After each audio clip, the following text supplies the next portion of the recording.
guess my hope is that it's a challenge for everybody. It's a challenge for me to come in and make a work that really functions in this part of the gallery. A challenge for the organisation to adopt me momentarily to make their work. I kind of like that it's a challenge perhaps for audiences to try out something different, and that they are makers and performers. They're not just coming to do one thing, that there's multiple things going on.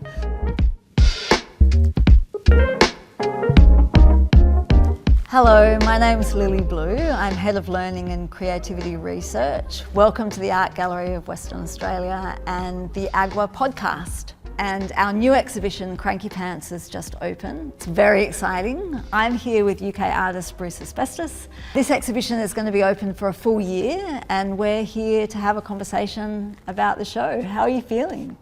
Very excited to see what the people of Perth make of Cranky Pants.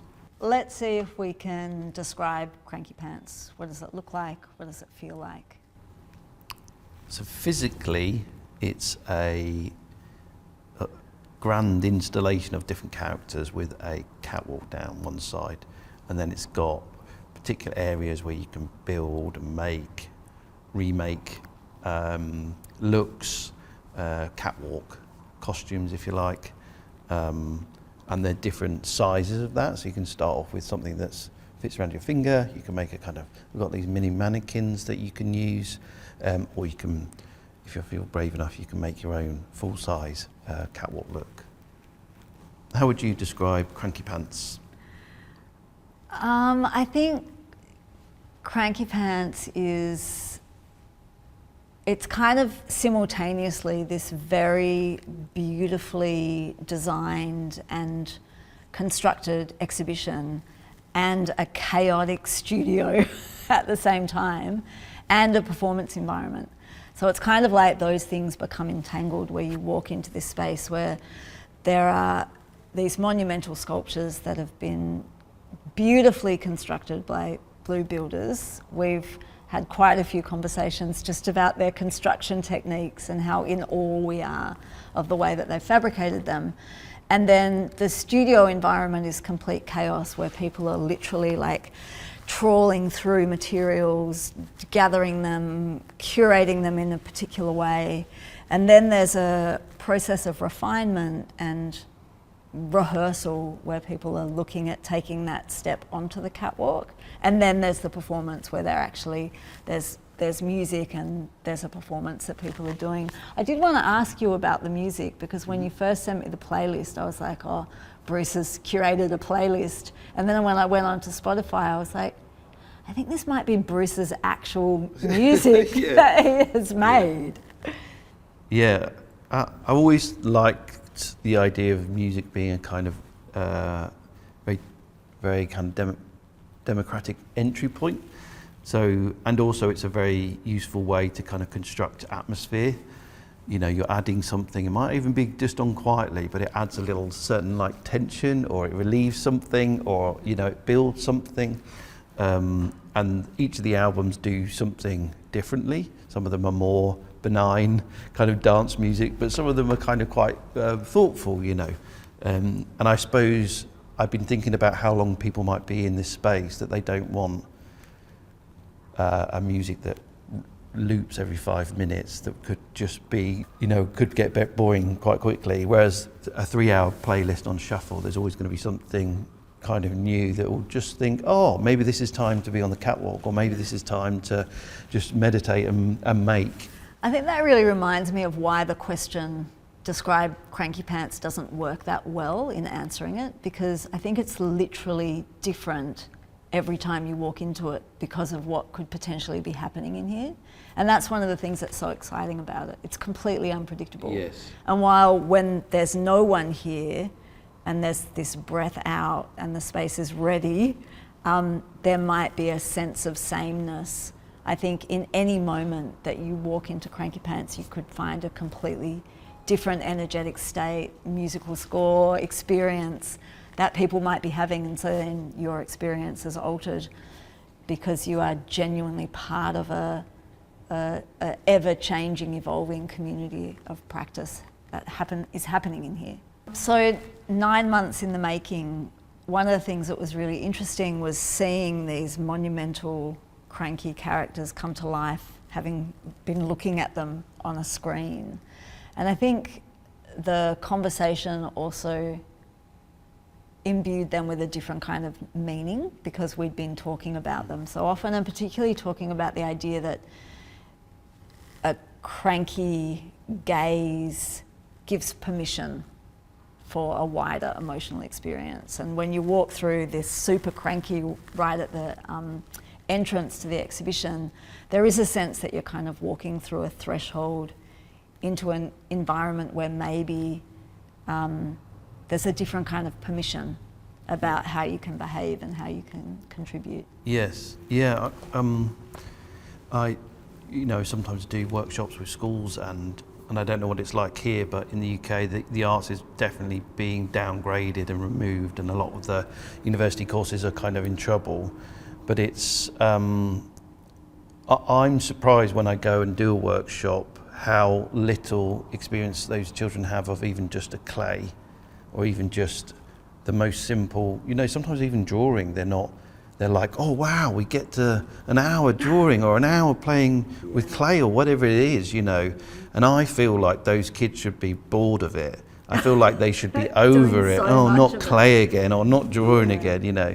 But actually, because of the shape of kind of education, it means that these things are really rare. And, something in the middle of the city like this that's free to enter, you don't have to pay, this experience is free. It's kind of, I think that's really important in terms of allowing the widest possible group of people to access it. So how did you get started as an artist? When was the first moment that you knew that was a path you wanted to take, and how have you arrived here in Western Australia at the State Art Gallery? So I was kicked out of a band because the band members went to music school and I wanted to go to art school, and I think that might have actually been the moment where I decided, okay, there's something going on here, So I knew from 14 for sure that I wanted to be an artist. And I'd always been interested in pop art, pop culture and art, and how they intersect. I did lots of work as a kind of stencil graffiti artist, doing stuff, and I would put, like Gilbert and George, kind of famous kind of British art duo, spray them onto like these burnt out cars and stuff, and kind of just, I couldn't work out where the one thing started and one thing stopped. And I was like, what is the difference between graffiti and contemporary art and pop art, or pop art and design, or like how do these things merge together? And I suppose those questions are still what I think about today, is like, how does an audience understand an artwork, or how do these things go out in the world? And I think when I left university, there seemed to be like one way of being an artist, and you had to be in this particular gallery and you have to talk in this particular way, and I just never felt like that was for me. I just couldn't do it. I couldn't will myself to talk in this strange way about artwork. It just never, and I always knew that really, like, I was inspired by these kind of pop artists who were deadly uncool with my, group of peers. You never talked about pop art, you talked about conceptualism, or you talked about these other ideas, but it was never pop art, and people if it ever got to people, it was always about people as a useful tool, not the sense that people would come and actually experience joy. Again, I think it's kind of like the last taboo of the art world, that someone could have fun in an exhibition. It really feels like, totally. Really tensely kind of, and you can see even now that you can see the kind of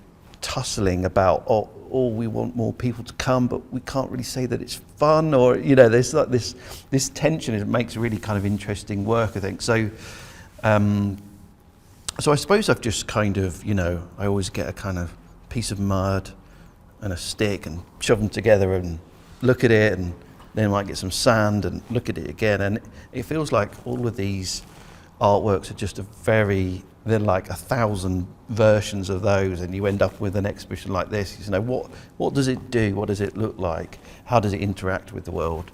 So I guess I'm performing what I think a kind of contemporary pop art kind of looks like with all these things. So, you know, I'm looking at kind of pop cultures or fashion or design, textiles, whatever it is, you know, even kind of social media and other stuff, kind of putting them together. And that's what I kind of think of is the end of my thesis in a way. Yeah, I'm really interested in that idea of wondering about where the edges of things are and then either noticing them or also just completely ignoring the fact that you've figured out where the edge is and then just going, but what if this becomes a hybrid space?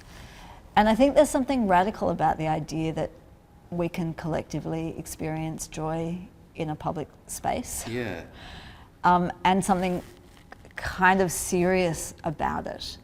Like seriously looking at fun, you know, seriously thinking about kind of fun and interaction, and also things what are things that are sticky culturally, what things stick and what things are kind of forgotten. That's also very interesting to me, like, you know, how you talk about artwork and how it kind of, you know, whether it's Shrek or, you know, Mickey Mouse, like why are these things... Well, what is or isn't artwork, right? And who decides? Yes. Who gets to decide that? I definitely, you know, working with you to build the frame is the most interesting thing here. You know, most of the artwork is made when people arrive. And, you know, that we've opened the show, but only really a third of it is present, you know. Yeah. It really needs that sense of adventure to kind of finish it. And I think what's interesting about having a project that runs for such an extended period of time is that the space gets imbued with the stories and the moments that happen in here. So the texture of the space completely starts to transform because of all those stories, because of the relationships that are built and the objects people are making. I think what's interesting about also the idea that, you know, institutions want people to come, but there's somewhat of a resistance to the idea of fun, and particularly when you're talking about engaging families or children, then that's seen as potentially less important or less serious work. And yet at the same time, we're living at a time where attention is such an enormous commodity, and often people only pay attention for extended periods of time because they're addicted to something. Or, and so even what we noticed yesterday in this space was that people were staying for more than an hour, and they were here because they were having fun and because they were engaging in something creative or they were involved in an interesting conversation. I'm interested in that.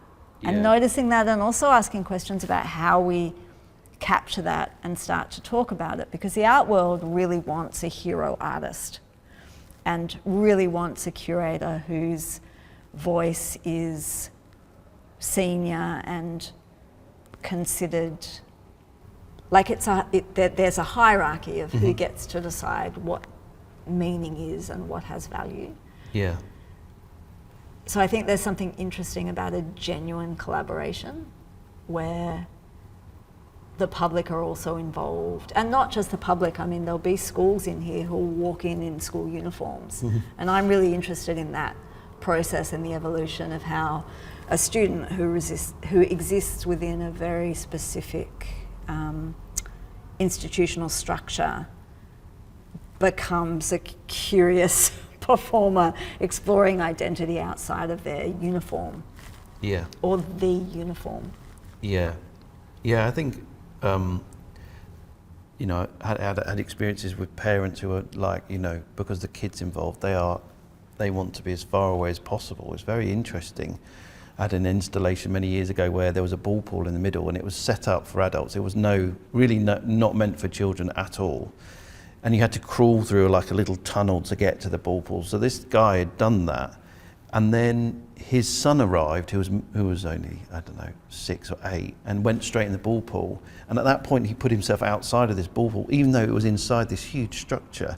And it was very curious. It was like it became for children only. There was something like, I cannot participate, otherwise my masculinity is up for grabs or something. It was bizarre to see, because it was like you've put the effort in to get in. You've actually crawled, you know, and now you're trying to reject the participatory element. It was very interesting to see that happen. So I always think about that kind of character when they come to a space like this, and that maybe they're, you know, they haven't really been asked to be creative for many years, and then they're in a space like this. And I think we've worked hard to try and have multiple levels that someone could come in on and start, and that might be enough for that person, that they've just had a play with some materials and found some joy in feeling some kind of texture, or, you know, that might be enough actually. Of that might be a huge step for that person to be like, I feel like I'm all right here. I'm allowed to be here. I think that's a really important one, the idea of I'm allowed to be here, and what that easy win is. There's something about the material and the texture and having somebody walk in and just handing them something so that they can kind of get a sense of its texture and realize that they're allowed to touch, which obviously in an art gallery where predominantly you're not allowed to touch the artwork, something different happens when you're touching materials but then working with them. And I think a different kind of dialogue, a different kind of conversation evolves when people are sitting near each other doing things.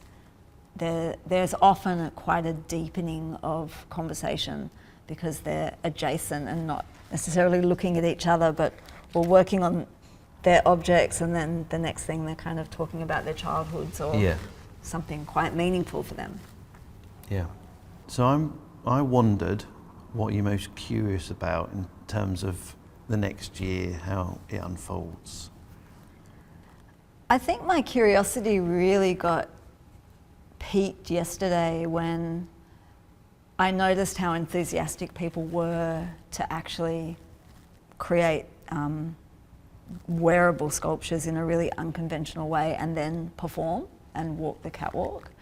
And I think that creating an opportunity for people to be in their bodies, to be embodied and moved by the experience and also move their bodies is something I'm really curious about. The ways that will play out, how people started literally choreographing movement because of these strange objects that they created. And I'm interested that that's happening in a space that's not really conducive to it or understands that it's a thing. So there's definitely something in that, in the embodied, performative movement kind of piece, that I was surprised that people were so enthusiastic. Yeah. And you'd mentioned that you'd noticed that in catwalks that you'd done before. You talk particularly about children and about how they're so enthusiastic about just coming in and they know exactly what to do. Yeah. I was surprised that adults were really keen to do that as well. I think the catwalk is an interesting thing because it's kind of, I wouldn't expect kids to really know what a catwalk is even, and yet actually they really have a good sense of what you do on one. So it's a very, I must be missing something because it's not taught in schools Totally. or I mean, I anything. thought that was really curious too. Yesterday we had some toddlers who were like 2 and 3 who seemed to have an innate understanding of what it was to take a moment to walk the catwalk. Yeah. So I think there is definitely something that is in popular culture that understands what that is. Yeah, but it's so well known that people know exactly what to do without. You don't have to tell someone what a catwalk is, or you don't have to tell someone even the way to move on a catwalk. It seems much that people understand that really clearly. And I think there's something curious about what a catwalk specifically does, and I'm interested to know what your interest in catwalks in the first place was. Yeah. Because I think it's a different invitation than asking people to perform or to dance, and yet people are performing and dancing because somehow the catwalk gives them permission to do that. So what was it that first interested you in catwalks? Initially, I was doing different types of work, and I really wanted a format in which I could sort of make a kind of pop culture or pop moment. And I'd thought of catwalks years before, but perhaps didn't have the kind of connections or the finances or the energy or whatever it was. But I decided, I thought this is a really good idea. I've always been inspired by kind of the avant-garde catwalks, you know, the sort of wildness of them, their sculptural sculpturalness of them. And I just thought there's a great opportunity here to make something that is effectively a performance, but it's not branded in that way, because I think people would think theatre, you know, like some sort of perfection going on, whereas I think with a catwalk, I sort of like the idea that people could come to it as a specific thing that's already set up, if that makes sense. Like, I wasn't inviting people to say, come and be a part of my performance, which would have a completely different set of rules of engagement. And I felt like a little bit like the catwalk was more open. You've seen the avant-garde kind of, kind of fashion brands. They often almost don't have a catwalk anymore. It's walking through an abandoned warehouse or something. The kind of catwalk is up for grabs at the minute, I think. Yeah, so I think there's just loads of interesting things in and around that. So I wanted a form that brought different audiences together, like an art audience and a fashion audience together, and it did it really well. And I got such a buzz from making that. I made that the first catwalk with 40 people, so it was like a real engine of ideas and collaboration and trying stuff out, but then also a complete novice. It was my first catwalk. I had no idea what I was doing. I was picking up kind of things on the way. People said, oh, you need to have like drinks in the green room, like, what, is this a thing? And they're like, yeah, no, really, but in a very serious way, you have to. I was like, isn't it interesting? You come to a different world and you don't know all the rules, and sometimes that allows you to be freer than someone who knows all the rules and does everything perfectly. I think what's so interesting about you, though, is that you have this fascination and interest about knowing the rules, but you're also breaking them. And in hearing you talk about where your interest started in the avant-garde, I think what's interesting is that there's an offer to essentially create what could be understood as costumes for the catwalk, but actually they're sculptural forms or wearable sculptures that are doing something quite different. And I've been really interested in our process of figuring out how to encourage the public to not think of this as a fashion show. Yeah. So that they're creating beautiful outfits or prettying themselves in order to perform in a particular way. Yeah, I think that the idea of pretty just brings up anxiety in almost everybody. You'll see people refuse to engage, or you'll see people toe the line in such a way that the thing they end up with is very conservative.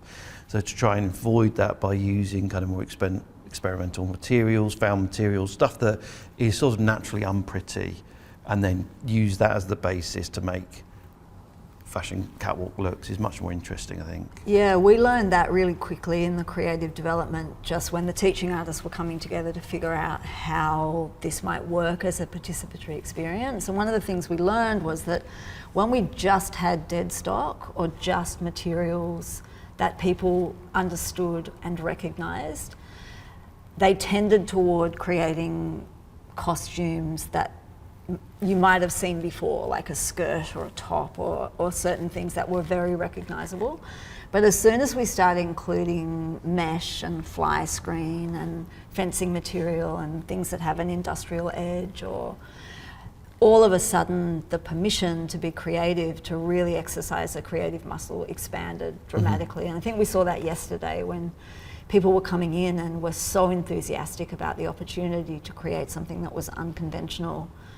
And I think the word disobedient really spoke to people. They immediately went, oh, this is something that I can find a way into, that I'm interested in. Yeah, I think it's super interesting what people do with the format that we've given them, I'm just very curious about this, that because it's on for such a long time, that the culture bubbles up out of it. It has a unique culture because it's, the setup, the gallery, the way that you and the team have kind of worked out the materials that will be useful or interesting is kind of, it's all going to bubble up. And I think people will start seeing, patterns in what people make. What's a good use of fencing that goes around a building site? What works, what doesn't? Totally, and how do you kind of reinform the meaning that a material or an object has? Yeah. Through that creative process. I think that really is one of the things I'm most excited about that the exhibition is continually unfinished. And the emergence of what happens in this space exists both because of this conversation, but also completely outside of it. I think it's the first time that I feel like I've set up a environment for the catwalk to really exist in. Before, it's always been other combinations of sculpture and a catwalk, or an existing exhibition with the catwalk laid on top. But I think this is the first time where I've got the catwalk is a major part of it, but it's not the only aspect. There's other things that are going on. So I'm sort of curious what permissions it allows people to have if they come into an environment rather than come to a making table in a kind of more austere environment, or like white cubey type gallery.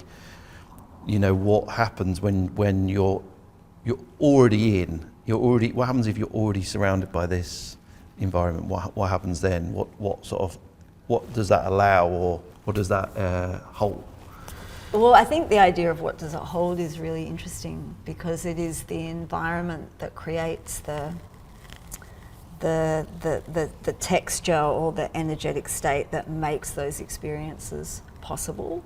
And the specificity of this collaboration and the conversation, and also the methodology that lives in Gallery 9, that right down to, you know, exactly what the eyeball looks like, or which language we're going to use to invite people to play, or whether or not we're using the word costume, or we're using wearable sculpture, and how that behaves and how language behaves and performs differently in the space, I think is really interesting. Yeah. And the idea that the materials are curated to a point so that there's a collective look that's designed in terms of the wearable sculptures that are created. So there's an aesthetic consideration that is already here. And I think what's so interesting for me is the meeting of what is essentially a social practice model, which is often process-based, right? So it's often this idea that you do things and it's about the experience of the doing. But the environment and the considerations that are already in the space also elevate what the outcome looks like. Yeah. So you have the experience of what it might be like to both be an artist, but also to live in Bruce Asbestos' world, because this environment has been constructed essentially with your language. And that's what's been such an enormous, I guess it's maybe a little romantic to say, but it feels like a privilege to me to have had this kind of extended conversation with you, to really deeply understand what it is that moves you, how you see the world, how you put materials together, where your resistances are, and to then create an environment that make it possible for 80,000 people to also experience that. Yes, yeah. It feels kind of extraordinary. Yeah, I think, I guess my hope is that it's a challenge for everybody. It's a challenge for me to come in and make a work that really functions in this part of the gallery. You know, it's a challenge for the organisation to adopt me momentarily and make their work. You know, it's, you know, I kind of like that it's a challenge perhaps for audiences to try out something different, and that they are makers and performers. They're not just coming to do one thing, that there's multiple things going on. So there's one of the pieces of work is this giant cranky monster, and it's sort of almost like eating the museum. And I really like that it's actually made this gate. You can't put the gate down, and I really like that the sculptures upset the space, and that you know, that rebellion is, in a very minor ways there. You know, physically there, it can't do what it used to do now that these things are present. Yeah. I love the physicality of that, because those grates have been, they're designed for a purpose, and that purpose is to keep people out. Yes. Right? And the idea that Super Cranky has literally devoured them so that it's now not possible to keep people out. Yeah. It's not awesome for security, but it's amazing in terms of inclusivity. Yeah. And conceptually, that idea that we are interrogating, provoking, but also celebrating the institution as a space where something like this can happen. Yes, yeah. I guess it's also, you know, there's a sort of feeling that it's leaking out into the rest of the you know, of the institution, which I really like. The kind of like the colours and the, you know, it's not contained nicely. Yes. And there's something about not containing our humanness nicely either, and maybe being open to the crankier, more unbridled, less refined parts of ourselves in a way that is productive or creative or celebratory. Yeah.